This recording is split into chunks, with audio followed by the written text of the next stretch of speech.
I spent 8 years trying to build something that never wanted me. Madison came with history. 2 kids, a past shaped by another man, and a tone she used when she said Travis that I pretended not to hear. I told myself it was love. Told myself I could build something new on someone else's foundation. That if I stayed long enough, paid enough, held still and held strong, the bricks would become mine. We left Virginia, started over in North Carolina. I paid for the move. I paid for the new house. I paid for every damn thing from the microwave to the back patio where we'd pretend to laugh together. And I told myself, this is family. Every practice I drove them to, every roof I patched, every thanks, mic spoken without eye contact. I believed it was adding up to something. But one night it all cracked. We were at Madison's sister's house. Dinner. Wine. Laughter that didn't include me. And Cody, 17, smug, all Travis's jawline and none of my patience. Looked at me with that dead smile teenagers wear when they've decided you're beneath them. He stabbed at his plate and said, "You're just a paycheck in a dad costume." The table went silent. But not the kind of silence where someone defends you. Madison stared at her wine. Her sister covered her mouth like it was a joke gone too far. Liv, Madison's daughter, kept chewing like nothing happened. Not a word. Not a glance. And in that moment, something inside me ruptured. Not loudly. Not with a scene. Quietly like a wire snapping deep underground. Clean. Final. Because that's when I saw it. I wasn't family. I was financing one. After that night, things slid into clarity. Liv cropping me out of pictures before she posted them. Madison making decisions with Travis, then letting me know after. Cody telling his friends, that guy just pays for stuff. Every ride to school. Every bill paid. Every time I stayed up late working freelance just to make sure the fridge stayed full, all of it ignored. I wasn't a husband. I wasn't a father. I was infrastructure, and no one mourns when a bridge collapses. They just find another route. The worst part? I used to believe they'd come around. That was the lie I fed myself each time I caught Liv rolling her eyes when I spoke. Each time Madison forgot to mention that Travis had already picked up Cody from school, even though I'd left work early to do it. Each time the kids sat in the living room texting while I fixed the garbage disposal on my knees. Wrench in one hand, flashlight in the other, soaking wet from the leak. I told myself, they're young, they're adjusting, it's just awkward right now. But what it really was, what it always was indifference. Their silence wasn't about processing. It was about erasure. I was never there in the stories they told their friends. Never the one they thanked in speeches or cards. I wasn't the name they wrote on emergency contacts, or the voice they called when something went wrong. They reached for Travis, even though he was late, lazy, unreliable. Because blood wins, even when it shows up empty-handed. The house we moved into in Charlotte, that was supposed to be the beginning. Madison picked it because it had good bones. That's what she told the realtor. And I poured everything I had into making those bones into a home. Weekend by weekend, I painted, patched, sanded, scrubbed, fixed the steps on the porch, replaced the water heater, installed ceiling fans, laid tile in the mudroom. It was me, all of it, done in silence, while the kids scrolled on their phones and Madison checked in from the kitchen, coffee cup in hand, always saying, "Looks good, babe," like that was payment. I built that house like I was building something sacred, a shelter, a future. But a house built on silence becomes a tomb. There were things I didn't want to see, things I tried not to admit, like how Cody only spoke to me when he needed money. How Liv would say, "Mom, can you ask Mike to drive me?" As if I weren't in the room. Like how every time Madison said we when talking about parenting, she meant her and Travis, and every time she said you, it meant me and a bill. I tried to tell myself it wasn't intentional. That blended families take time. That you don't just walk into a child's life and expect them to hand over trust and love like souvenirs. I told myself it was noble to endure. That the long game would reward me. But that dinner, that sentence, snapped every lie in half. You're just a paycheck in a dad costume. It wasn't a mistake. It was rehearsed. It was true. Maybe not in the way I saw myself, but in the way they saw me. And what I realized, sitting at that table with my skin buzzing and my heart trying not to show its bruises, was that I was the only one still pretending this was a family. Cody's voice was calm when he said it. That was the worst part. He didn't shout it to shock me. He wasn't trying to provoke a fight. He just said it like he was ordering a drink. Like he was reading a label. Like that's what I was, a product, a category, not a person. And Madison? Her silence was the real betrayal. Because she didn't defend me, didn't correct him, didn't reach for my hand under the table or even meet my eyes. She just looked down. Like she'd seen this coming. Like maybe she agreed. And Liv? She just picked at her phone, thumb scrolling, not even pretending to care. That was the moment I stopped hoping. The rest of the night blurred. I stayed quiet, ate what was left on my plate even though it tasted like ash. I helped clear the dishes. I said thank you to Madison's sister for the meal. I hugged Liv when she reached for me, more out of habit than affection. Cody slapped my shoulder like nothing happened. But something had died. Not with a scream, not with a bang. It died the way a man drowns in shallow water. Slowly, while everyone else keeps walking. When we got home, Madison tried to talk. She said Cody didn't mean it like that. That teenagers lash out. That it was just a joke, just poor timing, just something we could all move on from. I nodded. I said I was tired. But inside I'd already begun the inventory of everything I'd given, everything I'd paid for, everything I'd fixed, covered, supported, carried, without thanks, without partnership, without being seen. I started to keep track, not of dollars, of moments, the times I wanted to be a father and was refused, the times I wanted to be a husband and was ignored, the times I wanted to matter and was told with silence, with sarcasm, with indifference that I didn't. That sentence was the beginning of the end. But it wasn't the end. The end was quieter. It came in the days and weeks that followed, in the way the air in the house began to feel thinner, in the way I started coming home later, sitting in my truck just a little longer before walking inside, in the way I answered with sure instead of yeah, and gave money without asking why, and took on more work just so I wouldn't have to be there. Came in the way I started seeing the house not as home, but as a job site, one I hadn't been hired to build, and wouldn't be thanked for finishing. A man can only be invisible for so long before he decides to disappear for real. And I had almost everything I needed to go. It wasn't rage. It wasn't revenge. It was math. I didn't scream.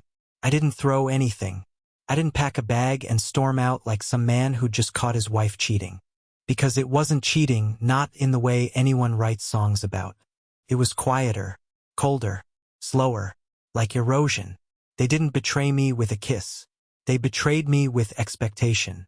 They expected I'd keep paying, keep showing up, keep fixing everything while they broke me in pieces. Cody's sentence, "You're just a paycheck in a dad costume," was a spark, but the fire had been building for years. In every ignored request, every decision made without me, every, "Oh, Travis and I already talked about it," every bill that arrived in my name for kids who wouldn't call me family. And then came the card charges. I checked my account like I always did, not out of suspicion, out of habit. It was a Tuesday, mid-afternoon.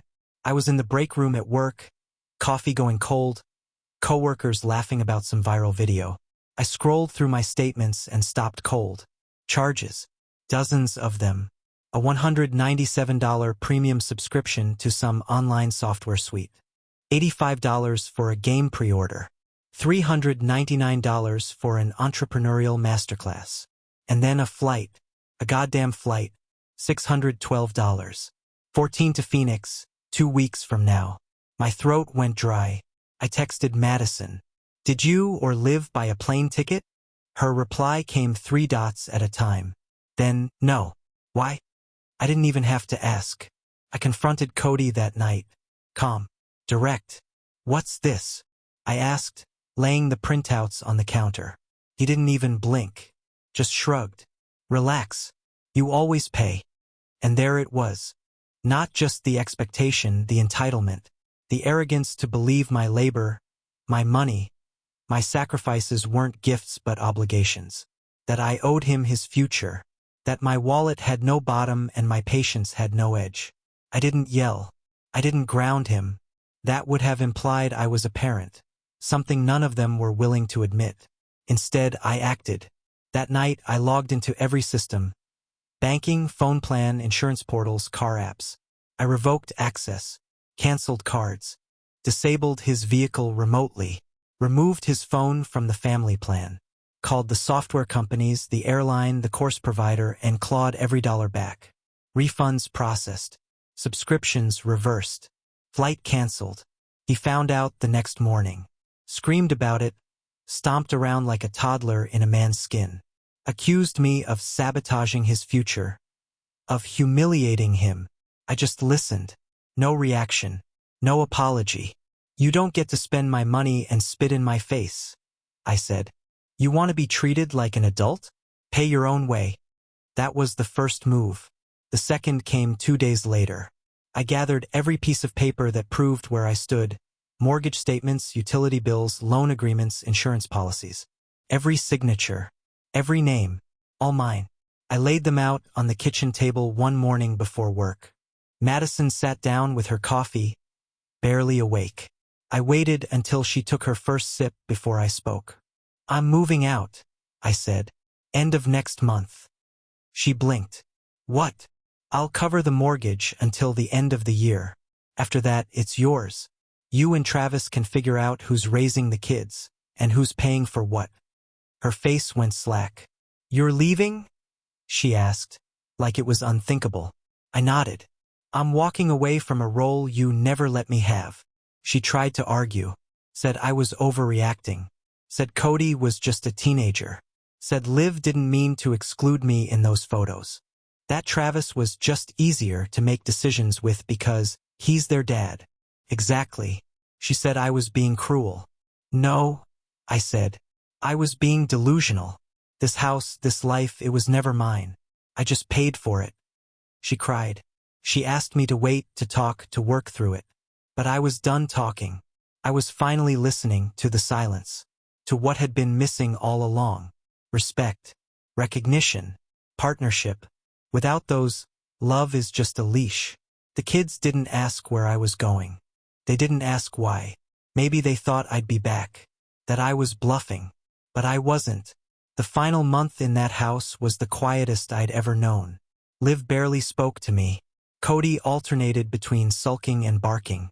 Madison cooked more, smiled less, tried to perform a version of domestic normalcy that had already died. I stopped fixing things. Let the dripping faucet drip. Let the porch light burn out. Let the trash sit an extra day. I had become a ghost before I even left. I packed slowly, not because I had so much to take, but because there was so little worth taking. 8 years and almost nothing in that house had my name on it. The furniture, bought for the family. The art on the walls, picked by Madison and the kids. The tools in the garage, useful but not sentimental. The only things I claimed were the few clothes I still liked, my laptop, a small set of books no one had ever touched, and a photo of my father I kept in the bottom drawer of my desk. The rest, I left behind, like bones in a house that no longer needed a skeleton. On my last night there, I sat on the edge of the guest bed because my old bed felt too much like a lie, and looked around at the room I'd never really made mine. The walls were bare. The air was still. Madison knocked once before entering. You don't have to do this, she whispered. I already did, I said, and I meant it. She tried one last time to make it about the kids. Said they'd suffer, that they needed stability, that they'd fall apart without structure. I told her, they had stability, they had structure, they just never respected it. She asked if I hated them. No, I said.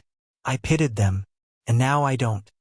The next morning, I loaded my boxes into the truck, closed the door on a house I had built but never owned, and drove east, toward Carrie, toward quiet, toward something that at least felt like mine. I didn't leave with rage. I left with receipts. And sometimes that's the only justice a man gets. I was out of the house for less than 3 weeks when things started to break. The silence I left behind wasn't peaceful. It was structural. Like pulling a support beam from a rotting porch, the whole thing didn't fall right away, but every step made it creak. The first crack was the car. Madison's Civic had been coughing for months. A belt or a gasket, I'd mentioned it more than once. She waved it off. It still runs. But then one morning it didn't. She called me. First time I'd heard her voice since I left. "Mike, the car won't start. I think it's the—" I cut her off gently.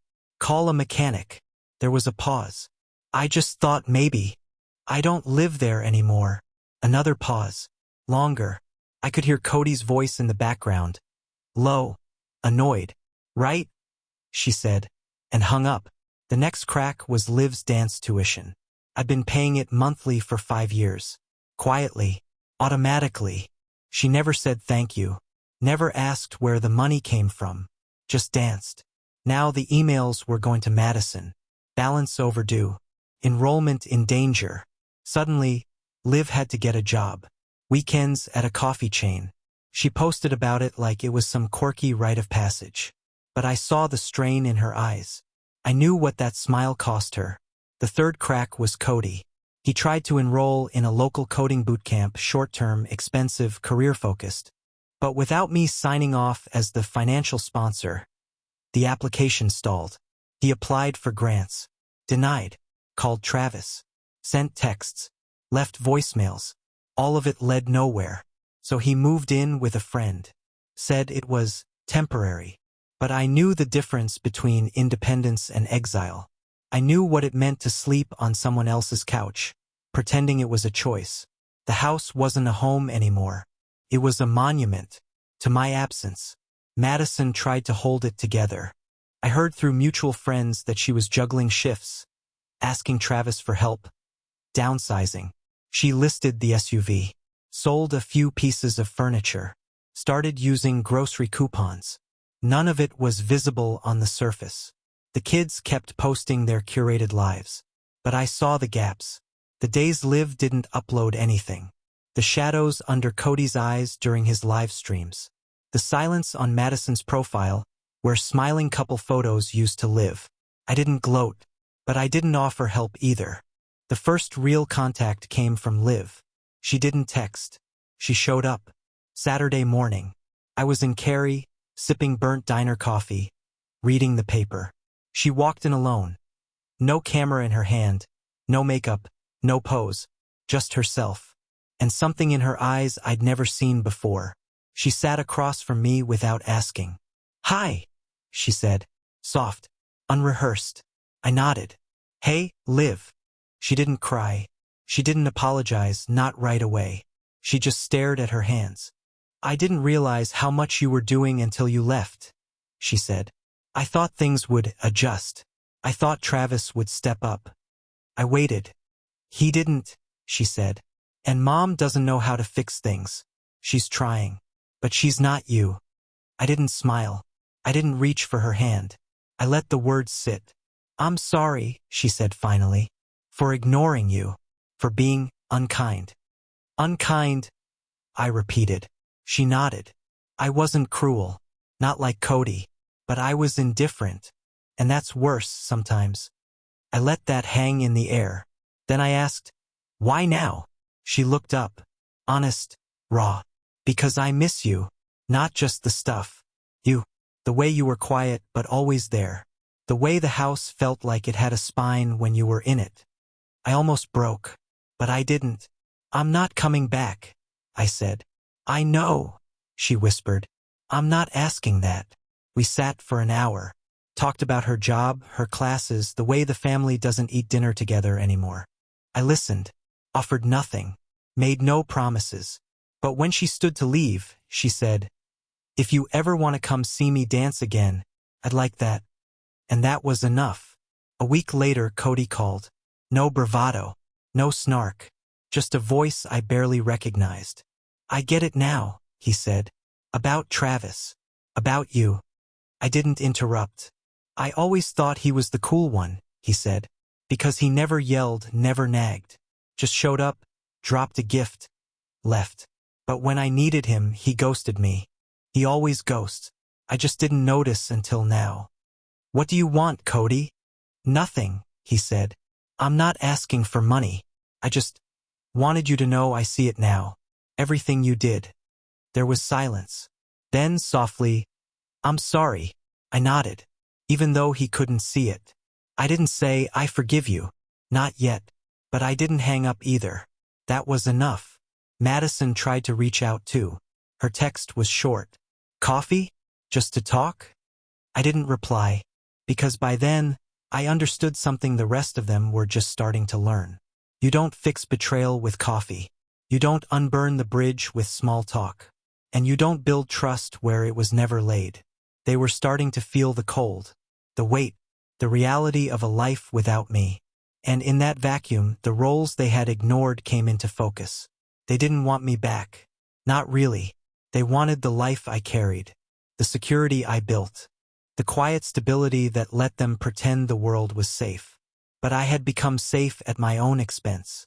And that was over. Now, if they wanted anything from me, they had to come without expectation. Without the language of guilt or obligation. They had to come clean. Liv did. Cody might. Madison never would. In the silence of my new life, the apartment with its plain walls, the fridge with food I bought for myself, the mailbox without anyone else's name, I felt something unfamiliar. Not peace. Not yet. But control. The boundaries I'd failed to set for 8 years were finally standing. Sharp. Visible. And when Liv texted me a month later, dance recital this Friday. Would mean a lot if you came. I said yes. Not because I had to. Because I chose to. That made all the difference. The divorce wasn't dramatic. No slammed doors. No lawyers screaming across conference tables. No last-minute pleas to save what we both knew was already gone. Just paperwork. Just two people dividing up what was never really shared. Madison and I met at a neutral cafe. She wore the same cardigan she used to wear on school pickup days. I noticed because it was the first time I'd really seen her in months. Not as a mother, not as a wife, not as a caretaker of my illusions. Just Madison. A woman who had stopped looking at me the day I stopped making her life easier. The papers were simple. The house stayed in my name until the end of the year. Then it was hers. I gave up the furniture, kept the truck, agreed not to pursue spousal support or reimbursement for all the years I carried her family like a mule in silence. She signed each page like someone clocking out of a job they once loved but now barely remembered. When we were done, she asked if I wanted to get lunch. I told her no, because kindness has boundaries too. I moved into a one-bedroom apartment in Cary. Ground floor, no backyard, no stairs to fix or porch to stain. Just enough room for me, a worn desk, and a kitchen that only ever held what I wanted to eat. The first night alone, I sat on the balcony with a glass of whiskey and didn't speak for 3 hours. Not because there was no one to speak to, but because I didn't have to explain myself anymore. No roles to play, no silence to fill, just me. I thought I'd feel grief, but what I felt was gravity leaving my shoulders. For the first time in nearly a decade, I wasn't waiting for someone else to tell me I mattered. The days found a rhythm. I worked, came home, cooked small meals. I started fixing things for myself again. Not because someone expected it, but because it made my space better. I planted herbs in plastic bins on the patio. Read books I'd been too tired to open for years. Paid bills that only had my name on them. There were no birthday parties to fund. No group texts to be left out of. No family dinners where my presence was a technicality. There was just me. And it was enough. Then one Saturday, I got a text from Liv. Performance at 6. If you come, don't sit in the back. No emojis. No begging. Just a request and an invitation. I went. She danced like she had something to prove. Not to me. To herself. The room was full of strangers and other parents. I sat alone in the third row, wearing a shirt I hadn't ironed, holding nothing in my hands. And when the lights came up, she scanned the crowd, saw me and smiled. Not a child's smile. Not the kind of smile you give a man who buys you shoes.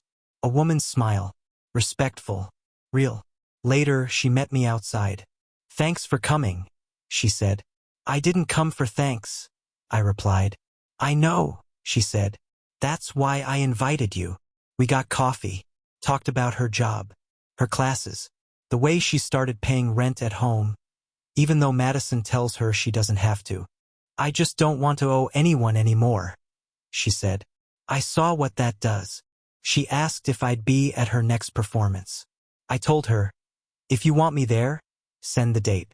Otherwise, I'm not assuming anything. She smiled again. That's fair. Cody reached out next. Not with an apology, he'd already done that. With a photo, a motherboard on a table, parts, wires, dusty light in the background. Built it myself. Took 2 months. All paid out of pocket. No loans. No help. I wrote back, proud of you. Not for building it without asking anyone else to fund it. He didn't reply right away, but the next day I got another picture. Him standing next to the rig. No filters. No bravado. Just a man learning how to be one. Sometimes that's all we can ask for. Madison texted me once. Just once. It was Liv's birthday. She sent a photo. A group shot. Liv in the middle, Cody beside her, Madison off to the side. No balloons. No cake. Just the 3 of them outside under gray sky. The message read, she misses you, but she's okay. I didn't reply. I didn't need to. The thing about walking away is, no one sees you leave until they trip over the space you used to fill. And by then, you're already gone. It's not revenge. It's revelation. A year passed. I didn't go back to that house. Didn't drive past it. Didn't ask about it. The last I heard, Travis had tried to step up. Started showing up more. Paying for the things he used to ignore. But it was too late. Respect isn't transferable. You can't inherit it just because the man who earned it left the room. Now, Liv visits once a month. No schedule. She brings stories, not problems. Asks questions, not favors. We talk about art, about work, about where she might move when she graduates. She doesn't call me dad. She never will. And I don't need her to, because what she gives me now is something more honest. Presence without pretense. Cody texts when he wants advice, not when he wants money. Sometimes it's small stuff. How do I fix a leaky pipe? Or, what's the best way to write a resume? And sometimes it's heavier. Last month he asked, do you ever regret leaving? I wrote back, no. I regret waiting so long to realize I should. He heart-reacted the message. Didn't say anything else. That's enough. We're not pretending anymore. Not pretending I'm their father. Not pretending they're still children. Not pretending I owe them what they once disrespected. We're not a family by default. We're something else. People who know what it costs to burn a bridge, and who've chosen to meet anyway on the other side of the fire. And Madison? She's still in that house. I don't know who helps her now. If anyone does. That's not my concern. I gave years. I gave sweat. I gave silence. She gave me absence. So now she lives with it. There's no hatred left. Just a kind of cool distance, like the space between 2 ships that used to dock side by side, but now drift on separate tides. I rebuilt my life with smaller pieces. Fewer voices. Clearer rules. If you want to be in it, you show up with respect. Not because you want something, but because you see me. Not as a wallet. Not as a fallback. As a man. That's the only currency I accept now. And I'm paid well in it. Sometimes I sit on the porch of my apartment, watch the sun set over the parking lot, and think about all the birthdays I bought, all the clothes, all the dentist visits, all the teacher conferences, the repairs, the nights I drove home dead tired and still mowed the lawn because I thought it meant something. It did mean something. To me. And that's enough. I carried them longer than I should have. Not because I was noble, but because I was afraid. Afraid that if I stopped, the truth would surface. The truth did surface. And it didn't drown me. Freed me. So now I'll ask you what I've never asked anyone else. But what I've been whispering to the night sky every time I wonder if I went too far. Was I wrong? Was I heartless for walking away when I realized the love I gave was being spent like someone else's credit? Or was it the only move I had left? To stop bleeding for a family that wouldn't even call me kin? You tell me. If you'd been in my place, would you have stayed?